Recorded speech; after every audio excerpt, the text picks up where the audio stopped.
ধনুকের রাশি টেনে আরেকটা প্রশ্ন আছে, এরকম গুরুত্বপূর্ণ প্রশ্ন, একটি স্প্রিং টেনে ছেড়ে দিলে তা আবার আগের অবস্থায় ফিরে আসে কেন? প্রথম প্রশ্নটা খুব গুরুত্বপূর্ণ, দুটো অনেক গুরুত্বপূর্ণ প্রশ্ন, যে ধনুকের রাশি টেনে তীর ছোড়ার সময় শক্তির কী ধরনের রূপান্তর হয়। দেখো, আমি যখন একটা ধনুক টান দিই তখন আমি ধনুকের উপর কাজ করি, অর্থাৎ আমি বল প্রয়োগ করতেছি, কাজ করতেছি, সেই কাজ বৃহৎ শক্তিতে রূপান্তরিত হবে, কাজ শক্তিতে রূপান্তরিত হয়, শক্তি কাজে রূপান্তরিত হয়।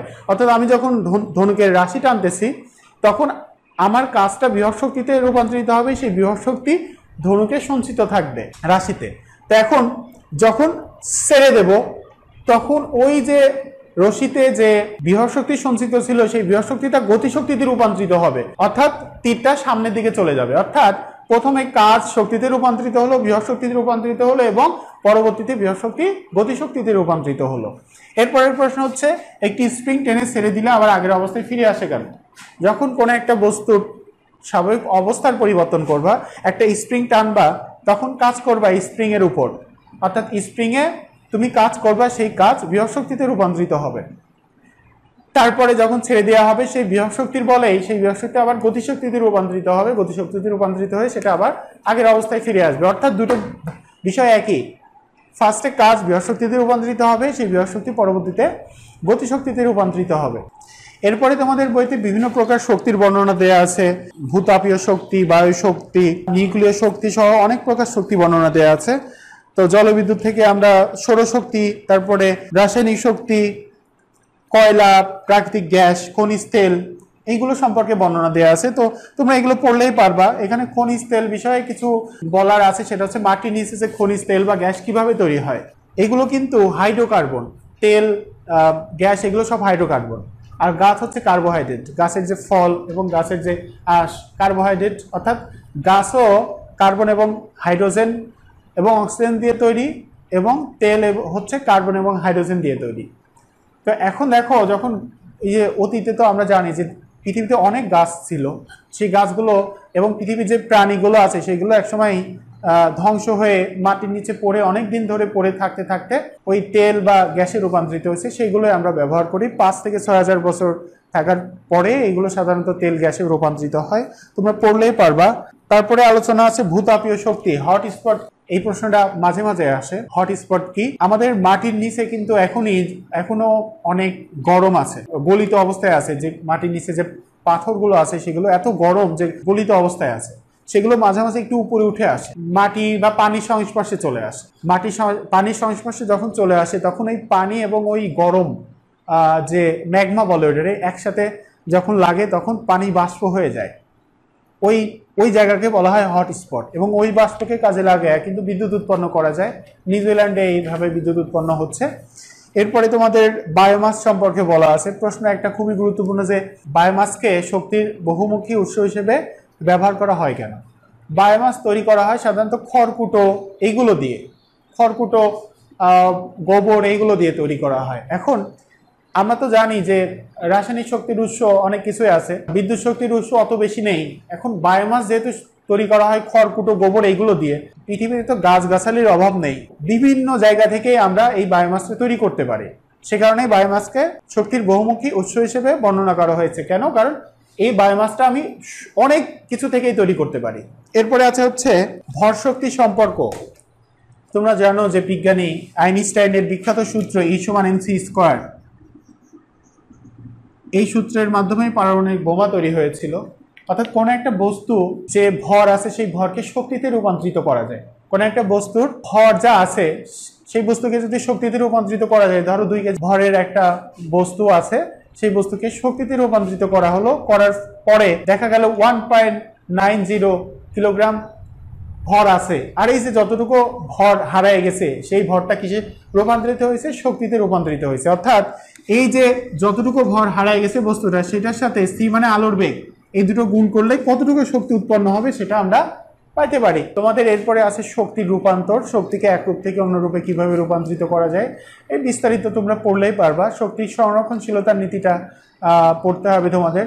শক্তির সংরক্ষণশীলতার নীতি হচ্ছে শক্তির সৃষ্টি বা ধ্বংস নেই, শক্তিকে কেবল এক রূপ থেকে অন্য রূপে রূপান্তরিত করা যায়। মহাবিশ্বে মোট শক্তির পরিমাণ নির্দিষ্ট ও অপরিবর্তনীয়, অর্থাৎ পৃথিবীর সূচনা লগ্নে যতটুকু শক্তি ছিল এখনো ঠিক ততটুকু শক্তি আছে। এই যে শক্তির সংরক্ষণশীলতার নীতিটা আমরা শিখলাম, পরন্ত বস্তুর জন্য এই নীতিটা কিভাবে কাজে লাগবে, অর্থাৎ পরন্ত বস্তুর জন্য মোট শক্তি কিভাবে ধ্রুব থাকবে সেটা যদি দেখাইতে বলে, অর্থাৎ এরকম প্রশ্নটা আসতে পারে যে পরন্ত বস্তুর জন্য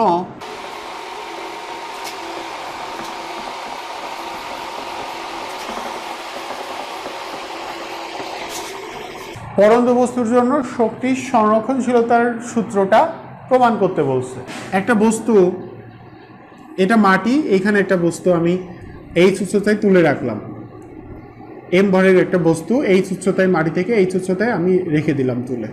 এই বস্তুটা এই উচ্চতা থেকে মাটিতে পড়বে, অর্থাৎ পরন্ত বস্তু। এর জন্য বিভিন্ন জায়গায় যে শক্তি, মোট শক্তির পরিমাণ সেম থাকবে সেটা আমার প্রমাণ করতে হবে। যখন এ বিন্দু, এটা বি বিন্দু, যখন বি বিন্দুতে থাকবে সব থেকে উপরে ওটা স্থির আছে ওইখানে বস্তু। তো স্থির থাকলে আমরা জানি যে শুধুমাত্র বিভব শক্তি থাকে, গতিশক্তি থাকে না। গতির কারণে যে শক্তি লাভ করে সেটা হচ্ছে গতিশক্তি। যেহেতু স্থির আছে সুতরাং এখানে কোনো গতিশক্তি নেই, সব শক্তি হচ্ছে বিভব শক্তি। সুতরাং এই বস্তুতে বিভব শক্তি কত? বিভব শক্তি ই, মানে বি বিন্দুতে বিভব শক্তি ইপি সমান এম জি এইচ, বস্তুটার ভর এম, অভিকর্ষ ত্বরণ জি, আর এইচ উচ্চতাতেই তোলা হয়েছে এম জি এইচ। গতিশক্তি ইকে সমান 0, কারণ ওই জায়গায় বস্তুটা স্থির আছে। অতএব মোট শক্তি ইপি প্লাস ইকে, অর্থাৎ এম জি এইচ প্লাস 0 এম জি এইচ। এখন দেখো, যখন বি বিন্দুতে আছে মোট শক্তি এম জি এইচ, আমি যদি প্রমাণ করতে পারি যে সব জায়গাতে যখন পড়তে থাকবে সব জায়গাতেই মোট শক্তি এম জি এইচ, তাহলেই প্রমাণ হয়ে যাবে শক্তির সংরক্ষণশীলতার সূত্রটা পরন্ত বস্তুর জন্য। তো আমি আরেকটা বিন্দুর জন্য দেখাই, সেই বিন্দুটা ধরলাম এইখানে সি বিন্দু, মুক্তভাবে পড়তে দেওয়া হয়েছে, এইখানে আসছে সি বিন্দুতে আসছে। তো সি বিন্দুতে আসছে যখন দূরত্ব অতিক্রম করছে হচ্ছে এক্স দূরত্ব অতিক্রম করে সি বিন্দুতে আসছে বস্তুটা।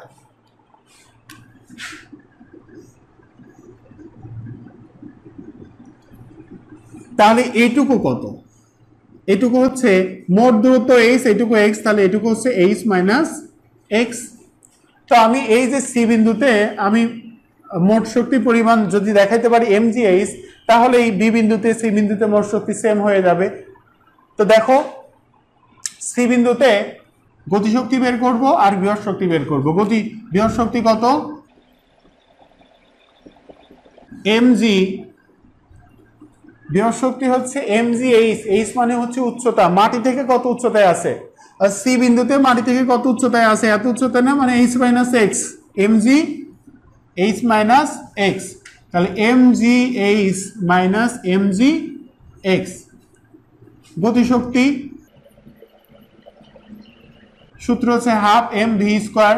এখন হাফ এম, এই ভি এর মানটা বসাইতে হবে। ভি মানে হচ্ছে শেষ বেগ, এর আদি বেগ কিন্তু শূন্য ছিল, স্থির অবস্থান থেকে ফেলাই দেওয়া হয়েছে। তাহলে এই ভি স্কোয়ারের মানটা বসাইতে হবে। ভি স্কোয়ার মানে হচ্ছে শেষ বেগ। তো শেষ বেগ আমরা জানি যে ভি স্কোয়ার সমান এম স্কোয়ার প্লাস 2as। তাহলে ভি স্কোয়ার সমান, এখানে আদি বেগ তো শূন্য, বস্তুটা স্থির অবস্থান থেকে ফেলানো হয়েছে, তাহলে 2 ইন্টু এ মানে হয়ে যাবে জি, আর এস মানে হচ্ছে অতিক্রান্ত দূরত্ব, কতটুকু দূরত্ব অতিক্রম করছে, এক্স দূরত্ব অতিক্রম করছে, অর্থাৎ এক্স। তাহলে ভি স্কোয়ার সমান 2gx। এই ভি স্কোয়ারের মানটা এখানে এখন বসাইতে হবে, হাফ এম ইন্টু 2gx। তাহলে এই 2 কেটে যায়, কি হয়, mgx। তাহলে সি বিন্দুতে গতিশক্তি পাইলাম 2gx, অতএব মোট শক্তি ইপি প্লাস ইকে। ইপি কত? mgh মাইনাস mgx প্লাস ইকে কত, mgx। কেটে mgx কেটে যায়, থাকে কি mgh।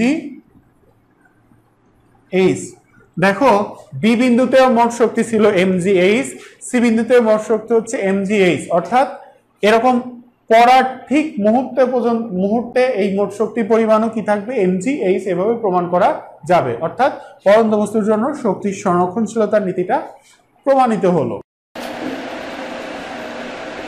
ক্ষমতার ইংলিশ হচ্ছে পাওয়ার, একে পি দ্বারা প্রকাশ করে। দুইজন লোক পাশাপাশি দাঁড়ায় আছে, দুইজন লোককে একটা কাজ করতে দেওয়া হলো, দুইজন লোকেরই শক্তি আছে। তো দেখা গেল একজন লোক সেই কাজটা 5 মিনিটে করলো, আর একজন লোক সেই কাজটা 2 মিনিটে করলো। আমরা বলি যে দ্বিতীয় জনের ক্ষমতা বেশি, অর্থাৎ যে অল্প সময়ে বেশি কাজ করতে পারে তার ক্ষমতা বেশি, কাজ করার ক্ষমতাটা বেশি। যেহেতু ক্ষমতা প্রকাশ করার জন্য সময় লাগে, সেখানে ক্ষমতার সংজ্ঞা হচ্ছে কাজ করার হারকে ক্ষমতা বলা হয়। কোনো বস্তুর কাজ করার সামর্থ্যকে শক্তি বলে, আর কোনো বস্তুর কাজ করার হারকে ক্ষমতা বলে। কোনো একটা বস্তু যদি টি সেকেন্ড সময়ে ডাব্লু পরিমাণ কাজ করে, হার মানে হচ্ছে 1 সেকেন্ড সময়ে কাজ করবে W/T, সুতরাং ক্ষমতা P সমান W/T। এটাই হচ্ছে ক্ষমতার রাশিমালা। তাহলে একক মাত্রা শিখে আমরা একক ক্ষমতার রাশিমালা, যেহেতু P সমান W/T, সুতরাং ক্ষমতা সমান কাজ বাই সময়, অর্থাৎ কাজের একককে সময়ের একক দিয়ে ভাগ করলে ক্ষমতার একক পাওয়া যাবে। কাজের একক হচ্ছে জুল, আর সময়ের একক কি, সেকেন্ড। তাহলে জুল পার সেকেন্ডকে বলা হয় ওয়াট, অর্থাৎ ক্ষমতার একক হচ্ছে ওয়াট। যদি প্রশ্ন আসে যে 1 ওয়াট কাকে বলে, খুব গুরুত্বপূর্ণ একটা প্রশ্ন, 1 ওয়াট কাকে বলে? তো আমরা তো জানি যে ক্ষমতা সমান কাজ বাই সময়, এখানে হতে হবে 1 ওয়াট। 1 ওয়াট মানে হচ্ছে 1 joule per second. 1 joule per second মানে হচ্ছে 1 জুল বাই 1 সেকেন্ড, অথবা 5 জুল বাই 5 সেকেন্ড, 5 কাটাকাটি করলেও 1 হয়, তাহলে 1/1। অর্থাৎ কোনো বস্তুর 1 সেকেন্ডে যদি 1 জুল কাজ করে তাহলে ওই বস্তুর ক্ষমতাকে বলা হয় 1 ওয়াট। কোনো বস্তু যদি 1 সেকেন্ডে 1 জুল কাজ করে তাহলে সেই বস্তুর ক্ষমতাকে বলা হয় 1 ওয়াট। যদি বলে 5 ওয়াট কাকে বলে, এখানে জাস্ট 5 দিতে হবে, তাহলেই 5 ওয়াট হয়ে যাবে।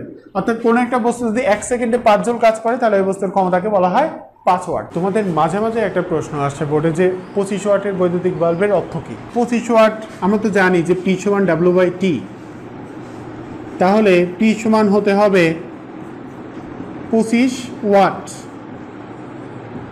তাহলে W হতে হবে 25 জুল, আর টাইম হতে হবে 1 সেকেন্ড, 25/1 মানে 25 জুল পার সেকেন্ড, অর্থাৎ 25 ওয়াট। তাহলে কোনো বৈদ্যুতিক বাল্বের ক্ষমতা 25 ওয়াটের অর্থ হচ্ছে বাল্বটি প্রতি সেকেন্ডে 25 জুল বিদ্যুৎ শক্তি অন্য শক্তিতে রূপান্তরিত করে। বৈদ্যুতিক বাল্ব সাধারণত বিদ্যুৎ শক্তি তাপ আর আলোক শক্তিতে রূপান্তরিত করে। তাহলে কোনো বৈদ্যুতিক বাল্বের ক্ষমতা 25 ওয়াটের অর্থ হচ্ছে বাল্বটি প্রতি সেকেন্ডে 25 জুল বিদ্যুৎ শক্তি তাপ এবং আলোক শক্তিতে রূপান্তরিত করে। প্রশ্ন আসে যে কোনো পাওয়ার স্টেশনের ক্ষমতা 200 মেগাওয়াটের অর্থ কি? পাওয়ার স্টেশন কি করে? বিদ্যুৎ সরবরাহ করে। 200 মেগাওয়াটের কথা বলি। মেগাওয়াট, 1 মেগাওয়াট সমান 10⁶ ওয়াট। তাহলে 200 মেগাওয়াট কত? 200 মেগাওয়াট সমান 200 গুণ 10⁶ ওয়াট। তাহলে 200 মেগাওয়াট, তাহলে এখানে কি হবে? 200 গুণ 10⁶ জুল বাই 1 সেকেন্ড, 200 গুণ 10⁶ জুল পার সেকেন্ড, 200 গুণ 10⁶ ওয়াট। তাহলে এটা কি হয়? 200 মেগাওয়াট। তাহলে 200 মেগাওয়াট কোনো পাওয়ার স্টেশনের ক্ষমতা হচ্ছে। এই পাওয়ার স্টেশনটি প্রতি সেকেন্ডে 200 গুণ 10⁶ জুল বিদ্যুৎ শক্তি সরবরাহ করে। এখানে কিন্তু সরবরাহ করে হবে। তারপরে এরকম প্রশ্ন আসে যে কোনো বিদ্যুৎ উৎপাদন কেন্দ্রের ক্ষমতা 1000 মেগাওয়াটের অর্থ কি? বিদ্যুৎ উৎপাদন কেন্দ্র কিন্তু বিদ্যুৎ উৎপন্ন করে, সে কারণে হবে বিদ্যুৎ উৎপাদন কেন্দ্রটি প্রতি সেকেন্ডে 1000 গুণ 10⁶ জুল বিদ্যুৎ শক্তি উৎপন্ন করে, এটা হবে। এরপরে তোমাদের শিখাবো কর্মদক্ষতা। একে ইংলিশে বলে এফিসিয়েন্সি, ইটালীয় শব্দ ইটা দ্বারা প্রকাশ করা হয়। কর্মদক্ষতা হচ্ছে, এটা সূত্র আছে, একটা হচ্ছে লভ্য কার্যকর শক্তি বাই মোট প্রদত্ত শক্তি গুণ 100%। তো ক্ষমতা দিয়েও এটা প্রকাশ করা হয়, শক্তি দিয়েও প্রকাশ করা যায়, ক্ষমতা দিয়েও। লব্ধ কার্যকর ক্ষমতা বাই মোট প্রদত্ত ক্ষমতা গুণ 100%। অর্থাৎ কোনো যন্ত্রে লব্ধ কার্যকর ক্ষমতা ও মোট প্রদত্ত ক্ষমতার অনুপাতকে বলা হয় ওই যন্ত্রের কর্মদক্ষতা। অর্থাৎ এরকম বলা যায় কোনো যন্ত্রে লব্ধ কার্যকর শক্তি ও মোট প্রদত্ত শক্তির অনুপাতকে বলা হয় কর্মদক্ষতা। কোনো একটা যন্ত্রের কর্মদক্ষতা 60%-এর অর্থ কি? এই প্রশ্নটা মাঝে মাঝে আসে। 60%-এর অর্থ হচ্ছে ওই যন্ত্রে যদি আমি মোট 100 জুল শক্তি দিই বা মোট প্রদত্ত শক্তি যদি ওই যন্ত্রে হয় হচ্ছে 100 জুল, তাহলে ওই যন্ত্র থেকে লব্ধ কার্যকর শক্তি হবে হচ্ছে 60 জুল। সাধারণত কর্মদক্ষতা কখনোই 100% হয় না। কেন? কারণ 100% কর্মদক্ষতার কোনো যন্ত্র পৃথিবীতে এখনো আবিষ্কার হয় নাই। ধন্যবাদ সবাইকে। এই অধ্যায়ের গাণিতিক সমস্যাগুলো নিয়ে আমি আরেকটা ভিডিও তৈরি করব, তো আশা করি সেই ভিডিওটা তোমরা দেখবা। আজকে এই পর্যন্তই। ধন্যবাদ সবাইকে।